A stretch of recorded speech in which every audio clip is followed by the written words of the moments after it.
اعوذ باللہ من الشیطان الرجیم بسم اللہ الرحمن الرحیم وَإِمَّا تَخَافَنَّ مِنْ قَوْمٍ خِيَانَةً فَانبِذْ إِلَيْهِمْ عَلَى سَوَاءٍ إِنَّ اللَّهَ لَا يُحِبُّ الْخَائِنِينَ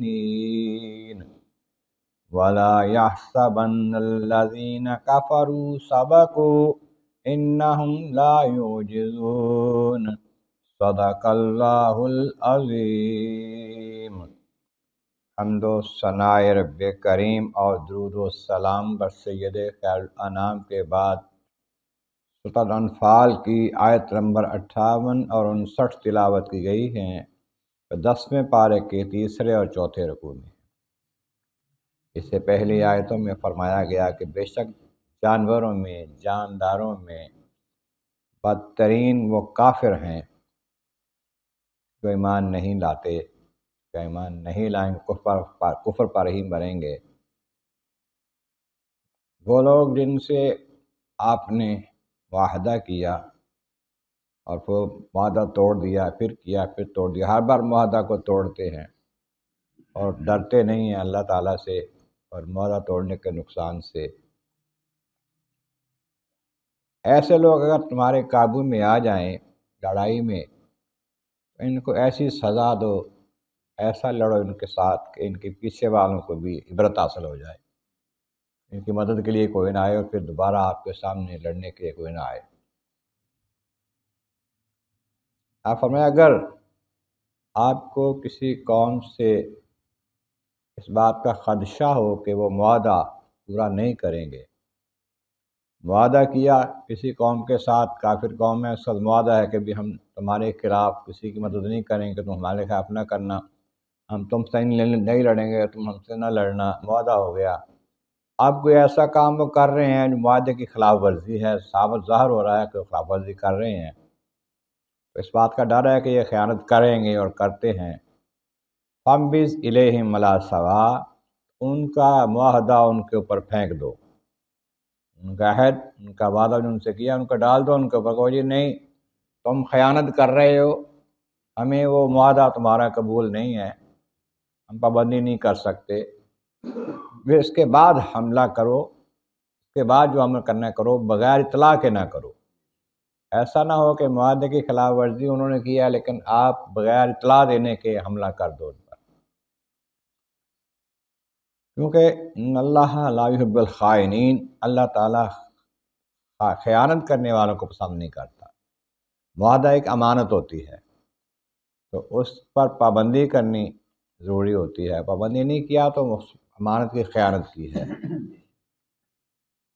یہ یہودیوں کے کچھ قبیلے ایسے تھے جن کے بارے میں یہ مختلف روایات ہیں کہ انہوں نے معاہدے کی خلاف ورزی کی تو ان کو پھر سخت سزا دی گئی، لیکن اطلاع دے کر، بتا کر۔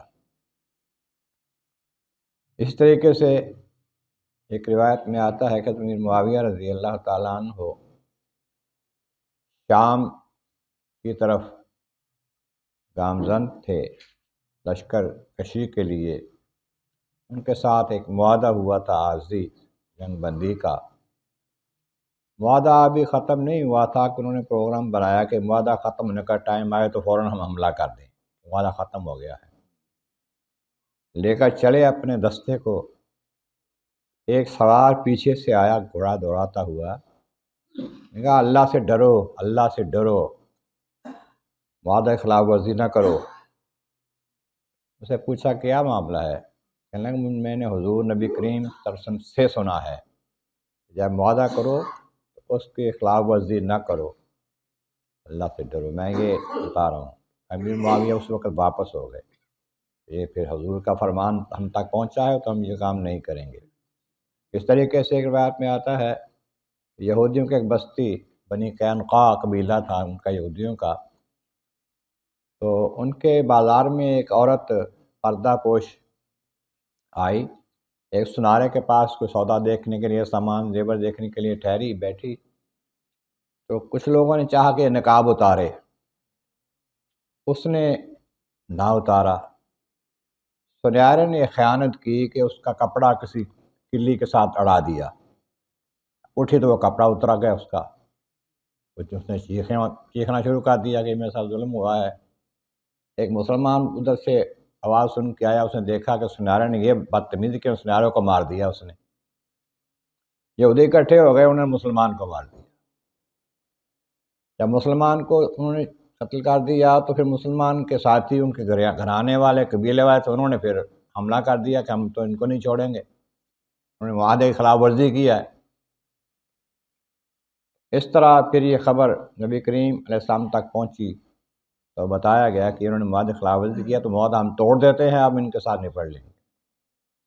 پھر ان کے ساتھ جو کرنا تھا وہ کیا۔ اس طریقے سے دوسرے جو یہودی تھے بنی قریظہ والے، انہوں نے بھی عہد شکنی کی تھی، کافروں کی مدد کی تھی مسلمانوں کے خلاف،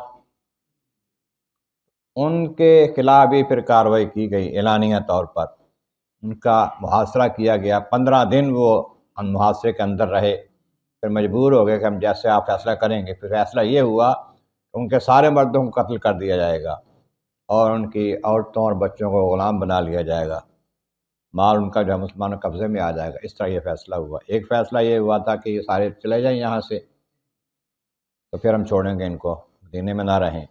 اس طرح کے فیصلے ان معاملوں پہ معاہدے توڑنے پر ہوئے تھے۔ تو اگلی آیت میں کہا کہ یہ جو کافر بچ کے چلے گئے ہیں جنگ بدر سے، یا ہمارے قابو میں نہیں آ سکے، وہ یہ نہ سمجھیں کہ وہ بچ گئے ہیں تو بچ گئے ہیں، اب ان کو کوئی پکڑ نہیں سکتا۔ انہم لا یعجزون، یہ نہ سمجھیں کہ ہم کسی کو عاجز کر دیں گے پکڑنے والوں کو، نہیں، پھر موقع آئے گا، پھر تمہارا حشر ہو جائے گا۔ تو یہاں اس کے بعد پھر اللہ کریم جل شانہ نے مسلمانوں کو خطاب فرمایا کہ تیاری مضبوط رکھو تم اپنے لیے۔ اگلی آیتوں میں تذکرہ آئے گا اس کا۔